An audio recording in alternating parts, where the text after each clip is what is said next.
ونصلي ونسلم على رسوله الكريم أما بعد فأعوذ بالله من الشيطان الرجيم بسم الله الرحمن الرحيم ومما رزقناهم ينفقون صدق الله مولانا العظيم وبلغ رسوله النبي الأمين الكريم ونحن على ذلك من الشاهدين والشاكرين والحمد لله رب العالمين.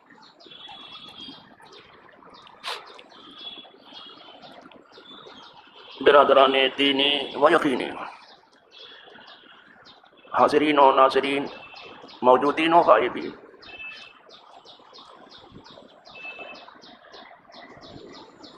حج کے بعد میں نے یہ عنوان لیا تھا جس میں فرمایا گیا کہ جو کچھ ہم نے تمہیں دیا ہے اس میں سے خرچ کرو.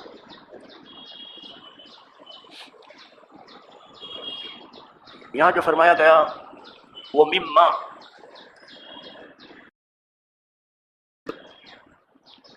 اسی میم میں جو ہے میم کو ملا دیا گیا، ادغام کر دیا گیا تو ہو گیا مما. آگے فرمایا رزقنا، جو ہم نے انہیں دیا ہے. عام طور پر جب ہم رزق بولتے ہیں وہی کھانے پینے کی چیز لوگ مراد لیتے ہیں،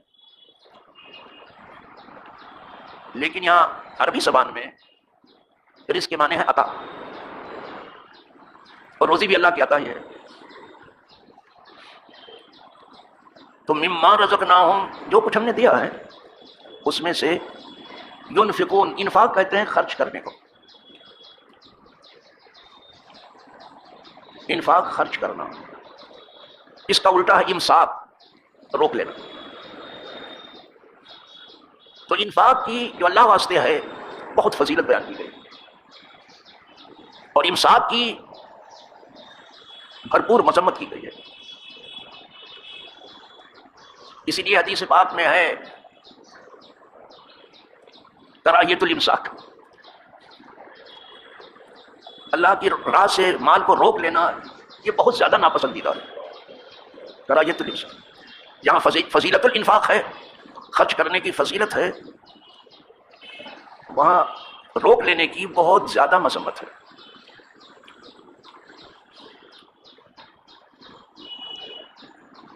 قدرت کو دیکھو کہ رات دن جو ہے اپنے بندوں پر عطائیں بھیجتی رہتی ہے، لیکن قدرت کے خزانے میں کچھ کم نہیں ہوا. پھر وہ قدرت ہے. سرکار کا حال یہ تھا کہ اتنا خرچ کرتے تھے کہ مفلسی سے ڈرتے ہی نہیں تھے، اتنا خرچ کرتے تھے.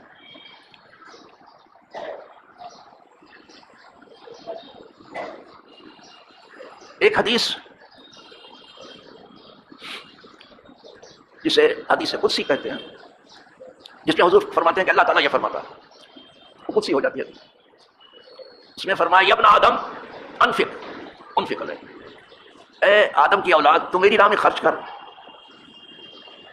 میں تیرے اوپر خرچ کروں گا، میں تیرے اوپر خرچ کروں گا. تو جب دے دے گا نا تو میں تجھے وہ اس سے اوپر دے دوں گا. اور کسی بھی خرچ کرنے والے سے پوچھ لو، یہی ہے، کسی بھی خرچ کرنے. یہ حدیث قدسی تھی کہ تجھے ڈرنا نہیں چاہیے میری راہ میں خرچ کرنے سے. تو اگر میرے بندوں پر خرچ کر، میں تیرے پر خرچ کروں. تو کلام پاک کی آیت سامنے رکھ لیجئے، وما انفقتم من شيء فهو يخلفه، یہ کلام پاک کی آیت. اور جو چیز بھی تم خرچ کرتے ہو، یا تم نے جو چیز بھی خرچ کی، اللہ اس کے بدلے تمہیں اور دے گا. اور یہ خدا کا وعدہ ہے، اس سے زیادہ سچا کون ہے؟ ومن اصدق من اللہ قیلا، اللہ سے زیادہ سچی بات ہے. یہ اللہ کا وعدہ ہے. آدمی تو وعدہ کرتا ہے پھر مکر جاتا ہے اور کہتا ہم نے کب کہا تھا، ہم نے تو ایسا نہیں کہا تھا، تم سے سننے میں بھول ہوئی، سمجھنے میں غلطی ہوئی، یہ سب الٹی سیدھی باتیں کر. لیکن قدرت سے زیادہ کوئی سچا نہیں ہے. کون زیادہ تو کیا، جہاں اس کی سچائی کا تذکرہ ہو، کیا کسی سچائی کی بات کرو گے آپ؟ یہ خدا کا وعدہ ہے کہ جو چیزیں تم نے خرچ کیا ہم اس کے بدلے تمہیں اور دیں گے. اسی لیے جہاں نماز کا تذکرہ ہوا ہے اس کے فوراً بعد خرچ کرنے کی بات آ گئی، فوراً بعد. اب یہ سورہ بقرہ ہے، یہیں سے شروع ہوتا ہے، الف لام میم اللہ عالم بمرادہ بذالک. اس کا ترجمہ بہتر ہے کہ کوئی کرتا نہیں ہے، اللہ جانتا ہے اس سے اس کی کیا مراد ہے، یا جس پر یہ کلام اترا ہے وہ جانتے ہیں کہ کیا مراد ہے. آئی بس ذالک الکتاب، وہ بلند رتبہ کتاب، لا ریب فی، کوئی شک کی جگہ اس میں نہیں ہے. اللہ کی کتاب میں کوئی شک کی جگہ نہیں. شک کرنے والے تو کریں گے لیکن جگہ شک کی نہیں ہے. جب وہ غور کریں گے اور ڈوب کر کے دیکھیں گے تو کہیں گے نہیں، شک کرنے کی جگہ نہ تھی. ورنہ شک کرنے والے تو کریں گے، وَإِن كُنتُمْ فِي رَيْبٍ مِّمَّا نَزَّلْنَا، اگر تم شک میں ہو. شک کرنے والے تو کریں گے لیکن جب ان کی آنکھ کھلے گی تو انہیں دکھائی دے گا کہ یہ شک کی جگہ نہیں تھی. کوئی شک کی جگہ نہیں. فِيهِ هُدًى لِّلْمُتَّقِينَ، اس کتاب میں رہنمائی ہے پرہیزگاروں کے لیے. یعنی اللہ کی اس کتاب میں رہنمائی ہے پرہیزگاروں. ویسے تو رہنمائی سارے جہان کے لیے ہے، یہ کتاب ہدی للعالمین ہے، سارے جہاں کے لیے رہنمائی ہے. لیکن فائدہ جو ہے اس کی رہنمائی کا پرہیزگار کو ہی پہنچتا ہے، اس لیے یہاں کہہ دیا گیا ہدی للمتقین.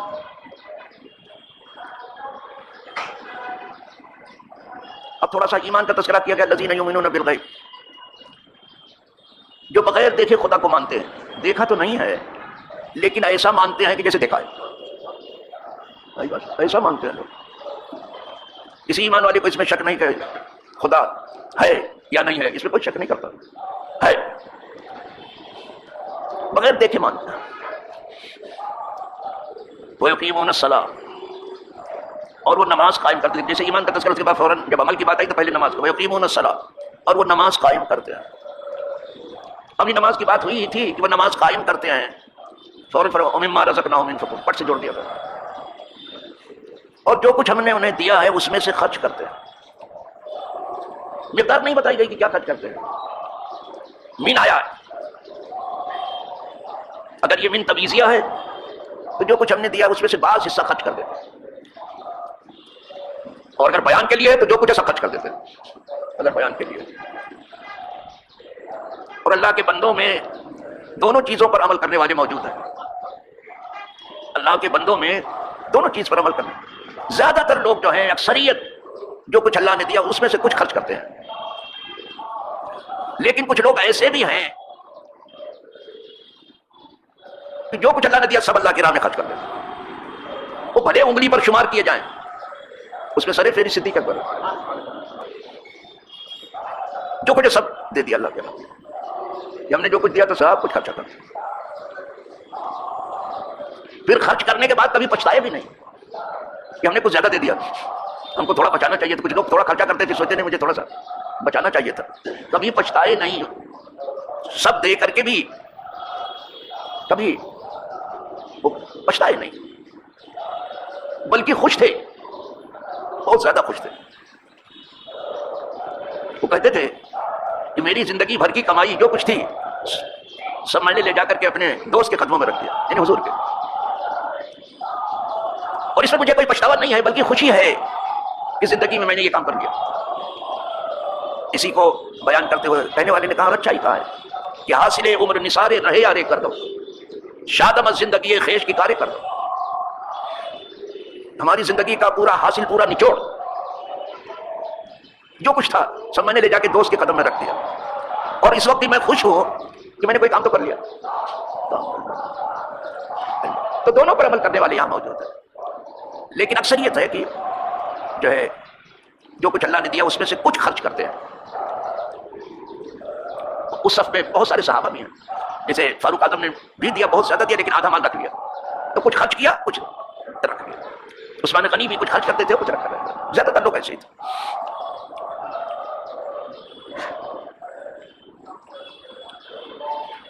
حدیث پاک کو جب ہم اٹھا کے دیکھتے ہیں تو دو چیزیں ایسی ملتی ہیں جس سے شدت سے حضور نے منع کیا.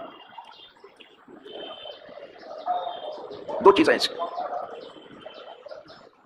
ایک تو ظلم، کسی پر ظلم نہیں کرنا، دوسرے انتہائی بخل جسے شو کہتے ہیں، فرمایا یہ نہیں کرنا، دو چیزوں کے لیے خاص طور سے روکا۔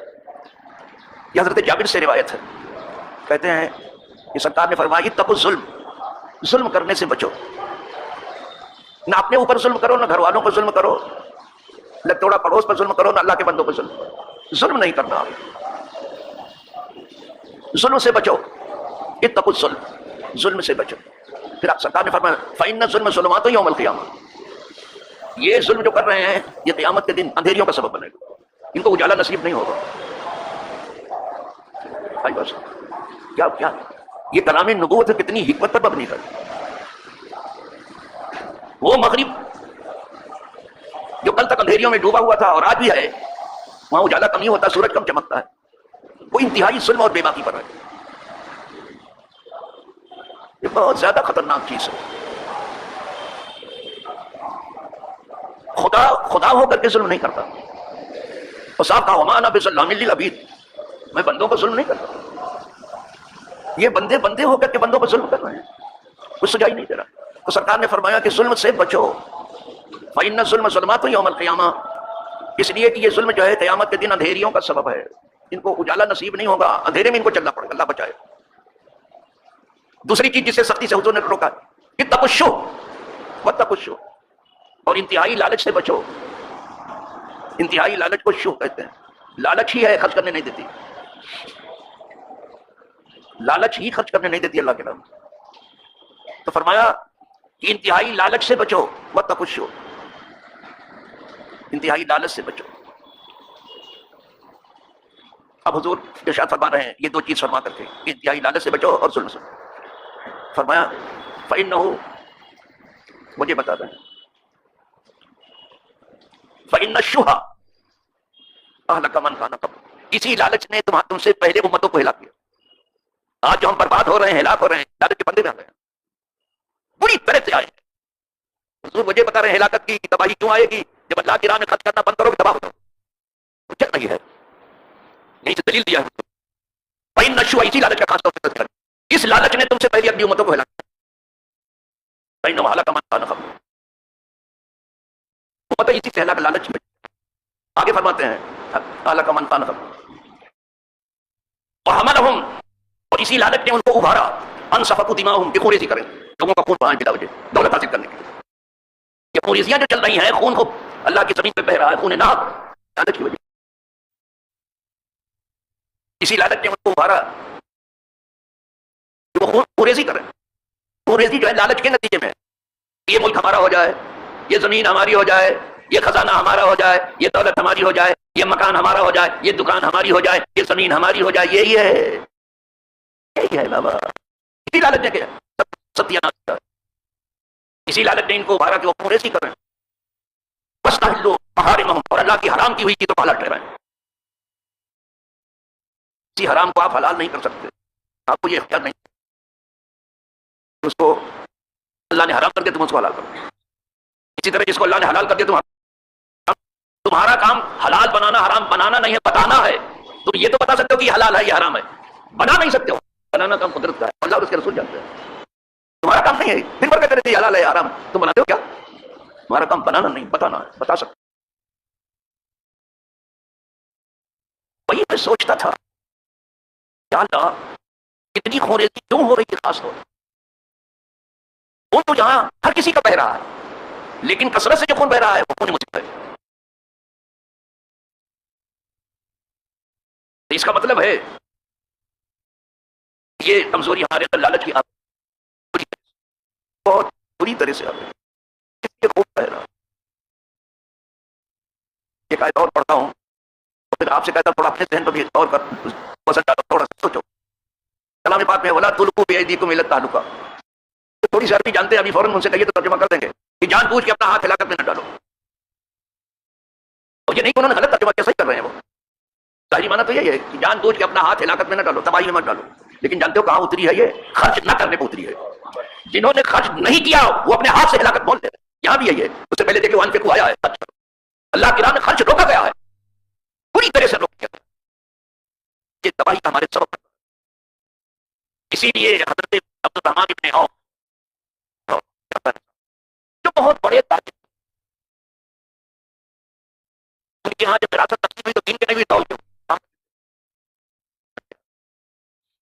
جب خانہ کعبہ کا طواف کر رہے تھے پڑھتے تھے اللہم قنی من الشو، اللہم قنی من الشو، اللہم قنی من الشو، اے اللہ مجھے شو سے بچا دے، اے اللہ مجھے عدالت، وہ یہی دہراتے تھے۔ وہ صحابہ کا زمانہ تھا، اس وقت سے بہت زیادہ سنتے تھے، اب تو اذان بھی ہوتی تو کچھ لوگ سنتے کچھ سنتے ہی سب اپنا کام دھندا کرتے رہتے، اسی لیے باقی صاحب خود دعا پڑھ دیتے تو کہتے چلو بولتے۔ اب تو گاڑی میں بھی بیٹھتے ہیں تو خود دعا نہیں پڑھتے، گاڑی بیچاری پڑھ دیتی، ٹیپ پڑھ لیتا، ٹیپ لگا دیتے ہو پڑھ سبحان اللہ سخر لنا هذا وما كنا له مقرنين، خود نہیں پڑھتے۔ یہ کیا سب دھندے آپ نہیں جاتی ہے، یہ ٹیپ پہ پڑھنا اور ہے، آپ کا پڑھنا اور ہے۔ تو وہ تو بہت زیادہ حساس ہے، بہت سے تھے صحابہ، بہت غور کرتے تھے دیکھے کون کیا کر رہا ہے۔ تو جب وہ طواف سے فارغ ہو گئے تو کچھ لوگوں نے ان سے کہا کہ طواف میں ہر جگہ آپ ایک ہی دعا پڑھ رہے تھے کہ اللہ مجھے شو سے بچا دے، اللہ مجھے شو سے بچا دے، اللہ مجھے شو سے بچا دے، انتہائی لعنت سے بچا دے۔ کیا آپ کو اور یاد نہیں ہے طواف میں ہر چکر کی دعا الگ ہے، ساتوں چکر کی دعا الگ الگ ہے، لیکن ایک ہی وہ پڑھتے ہیں۔ بابا دعا تو سب یاد ہے، دعا تو مجھے سب یاد ہے، لیکن میں تو سمجھ کے یہ پڑھتا ہوں، صرف یہی پڑھ رہا تھا کہ اللہ مجھے لعنت سے بچا دے، اللہ مجھے انتہائی لعنت سے بچا دے، تو سمجھ کے پڑھ رہا، کیا سمجھ کہا یہ سمجھ کے پڑھ رہا کہ اللہ کا دیا ہوا میرے پاس بہت کچھ ہے، نہ کچھ اس میں جو کچھ اللہ کے بندوں کا برابر نکالتا رہتا ہوں، تو ادھر دیتا رہتا ہے وہ، تو میں ڈرتا ہوں کہیں کبھی لالچ نہ آ جائے، بے تحاشا دیتے تھے، بہت زیادہ دیتے تھے، تو کہا میں ڈرتا ہوں کہ کبھی لالچ نہ آ جائے کہ جو دینے کی چیز ہے کہیں میں روک لوں، بس اس لیے دعا کرتا ہوں۔ کہا اور مجھے بتا دوں آپ کو کہ کیوں یہ دعا پڑھ رہا تھا؟ کہا بتائیے؟ کہا اللہ پاک نے فرمایا وَمَن يُوقَ شُحَّ نَفْسِهِ فَأُولَٰئِكَ هُمُ الْمُفْلِحُونَ، جو جان لالچ کے پھندے سے بچا دی گئی فلاح پا گئی۔ یہ قرآن کی آیت ہے، اب استدلال قرآن سے کیا، جو لالچ سے بچ گیا یہاں ہلاکت سے بچا، وہاں جا کے نجات ہو گئی، اور جو لالچ کے پھندے میں آیا یہاں بھی ہلاک خون بہے گا، اس پر ظلم ہوگا، زیادتی ہوگی، تباہی آئے گی، بربادی آئے گی، اور وہاں بھی نجات خطرے میں پڑ جائے گی۔ ساتھی صاحب نے تو یہاں تک کہہ دیا ہے بخیل ابو شاہد بہروبر بشتی نباشت بہت میں خبر، بخیل آدمی اگر خوشی اور تری کو اپنے سجدے سے کاٹ بھی دے تو جنتی تو نہیں، جنتی نہیں، کہا کیسے کر پاتا حکم خبر، خبر تو حدیث، حدیث کا ایک نام خبر ہے، سب سے اوپر کی حدیث ہے، خبر مشہور، اب خبر بات کہا یہ حدیث سے بات کر رہا ہوں اس لیے کہ یہ بخل جو ہے جہنم کا ایک درخت ہے، جس کے ہاتھ میں آیا وہ جہنم میں پہنچ کے رہے گا، اور جس کا نام سخاوت ہے وہ جنت کا درخت ہے، جس کے ہاتھ آیا جنت میں پہنچ کے رہے گا۔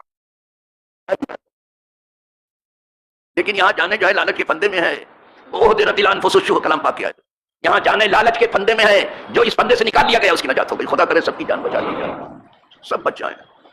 اور یہ عاشورہ جو گیا ہے اس میں عرب کثرت سے صدقہ کرتے ہیں، لینے والوں کی جھولی تنگ ہو جاتی ہے، گھروں کو دیکھا ہے، یہاں تسبیح تو بہت پڑھتے ہیں، تسبیح کے دانے بھی بہت پڑھتے ہیں، لیکن خیرات کے ٹھکانے نہیں، کچھ بندگان قدسی ہیں جو کرتے ہیں۔ ہاں ایک طبقہ یہاں جو کھلانے میں دلچسپی بہت اچھا تھا، لیکن صدقے کی کثرت چاہیے عاشورہ کو، اس لیے کہ کہہ چکا تھا کہ جتنے بڑے کام ہوئے تاریخ میں سب عاشورہ کو ہوئے ہیں، جتنے بڑے کام ہوئے، کشتی نو عاشورہ کو رہی، حضرت ایوب کو بلا سے رات عاشورہ کو، حضرت یونس مچھلی کے پیٹ سے عاشورہ کو نکلے، موسیٰ علیہ السلام کی فتح اور دریا کا پھٹنا عاشورہ کے دن ہوتا ہے۔ بڑے بڑے جتنے کام ہیں، خود کربلا جو بہت عظیم ہے جس نے تاریخ کے دھارے کو بدل دیا ہے، سمجھ وہ عاشورہ ہی کو ہے، اور قیامت بھی عاشورہ ہی کو آئے گی، بتایا تھا نا۔ تو یہ عاشورہ صدقہ بہت چاہتا تھا، نہیں ہے وہ میں نہیں یہاں دیکھتا ہوں، یہ وہ مجھے نہیں نظر، چند بندگان قدسی ہیں جنہوں نے ضرور کیا ہے، وہ انگلی پر گنے جا سکتے ہیں، لیکن ہیں، لیکن باقی سب لوگ ایسے سمجھے کیا کہ عاشورہ کیا ہے، بہت بڑا دن ہے، تو بہت بڑی رات ہے جسے شب عاشورہ کہتے ہیں، دن کو بھی صدقہ کرو، رات کو بھی صدقہ کرو، اور صدقہ بلاؤں کو ٹالتا ہے، بری موت کو بھی ٹالتا ہے۔ ہر کوئی چاہتا ہے اللہ ہمیں اچھی موت دینا، ایمان پر ہر کوئی یہی چاہتا ہے نا، تو صدقہ جو ہے اچھی موت کو لاتا ہے، بری موت سے بچاتا ہے۔ جب غضب الہی ہو کوئی چیز کو جلدی سے اللہ کے غضب کو ٹھنڈا نہیں کر سکتا، جب اللہ کا غضب ناک ہو تو، لیکن صدقہ ٹھنڈا کر دیتا ہے، فإن الصدقة تطفئ غضب الرب، یہ صدقہ کیا ہے؟ اللہ کے غضب کو ٹھنڈا کر دیتا ہے، تو یہ بہت زیادہ صدقہ چاہتا ہے۔ ڈرو نہیں کہ میں کچھ دے دوں گا اللہ کی راہ میں تو اتنا کم ہو جائے گا، نہیں، میں نے تو عنوان ہی ابھی دیا، شروع سے کیا، آج جو ایک حدیث پڑھی پھر دوہرا دیتا ہوں، کچھ لوگوں نے سنا کچھ لوگوں نے نہیں سنا، یہ حدیث قدسی ہے، یا ابن آدم، اللہ تعالیٰ فرماتا ہے، یہ حدیث قدسی ہے، جس میں حضور فرمایا اللہ تعالیٰ فرماتا ہے حدیث قدسی ہو جائے گی، فرمایا یا ابن آدم انفق، خرچ کر، انفق علیک، میں تیرے اوپر خرچہ کروں گا۔ اب کیا چاہیے آپ کو؟ چلو ابھی تو لیا ہے میں نے مسلمان کو، تو بہت ضروری ہے کہ جو تمہاری آمدنی میں، تمہاری کمائی میں اللہ کے بندوں کا حصہ ہے، حقوق العباد جسے کہتے ہیں، وہ دیتے رہو، وہ آپ چھڑتے رہو. یہ چراغ ہمیشہ گھر سے جلاؤ، گھر سے خرچ کرنا چاہیے. عاشورہ کے دن لکھا ہے جس نے اپنے گھر والوں کو کشادگی کر دی، سال بھر اس کے گھر میں کشادگی رہ گئی. باہر کر دیا تو پھر تو کیا کہنا صاحب. تو یہ سب سیکھو بابا. اور صرف روایتیں جو آپ سنتے ہیں اس میں کتنی رقبیابی سے میں کیا بتاؤں صاحب، کتنی کمزوری ہے میں کیا بتاؤں صاحب. ادھر بہت زیادہ توجہ مت دو. وہ باتیں آپ کو اچھال سکتی ہیں، جوش میں لا سکتی ہیں، سمجھ رہے ہیں، اور آپ نعرہ بھی لگا سکتے ہیں، لیکن آپ کے کام کی نہیں ہے. کام کی چیز یہ ہے کہ دیکھو کہ کیا کرنا ہے، کیا کام چھوڑنا ہے، کیا کرنا ہے. جیسے یہاں حضور نے فرمایا ظلم سے بچو. ظلم جو ہے قیامت کے دن اندھیری ہے، اور لالچ سے بچو، اس لیے کہ تم سے اگلی امت ہے اسی لالچ کی وجہ سے ہلاک ہوئی ہے. ہم لالچ میں پڑ گئے ہیں، لالچ میں پڑ گئے ہیں بری طرح سے. حکومتیں بھی سب لالچ میں پڑ گئی ہیں. اللہ بچا لے سب کو، سب کو لالچ سے بچا لے اور شو سے بچا لے. اس لیے بہت ساری دعائیں جو میں پڑھتا ہوں حدیث پاک کی روشنی میں، نمازوں میں وہ دیکھتا ہوں اس میں سب جگہ بخل کا اور شو کا تذکرہ ہے. سب جگہ کہ بخل سے بچو، شو سے، کیونکہ یہ بڑا برا مرض ہے. اسی نے تمام امتوں کو ہلاک کیا. یہ آپ کا دین خرچ چاہتا ہے. خرچ کرو گے اللہ دے دے گا. مال خرچ کرو گے نہ دے دے گا. قدرت تو باقی نہیں رہتی، جس جو اللہ کے لیے دیا اللہ پاک آپ کو تو دے ہی کے رہے گا، دیتا ہی ہے. اگر مال خرچ کرو گے دے دے گا تم کو. خرچ کرنے والے سے پوچھ لینا، مل جاتا. اور اگر جان خرچ کرو گے تو وہ بھی دے دے گا، وہ جان بھی تمہیں واپس کر گا. اسی لیے کہا شہید مرتا نہیں ہے، کیونکہ اس نے اللہ کے لیے جان دیا. تو سب کو شہید کہتے ہیں مرنے والے کو، ہر کوئی شہید نہیں. جس نے اللہ کی راہ میں جان دی ہے، اللہ واسطے دی ہے، وہ شہید ہے.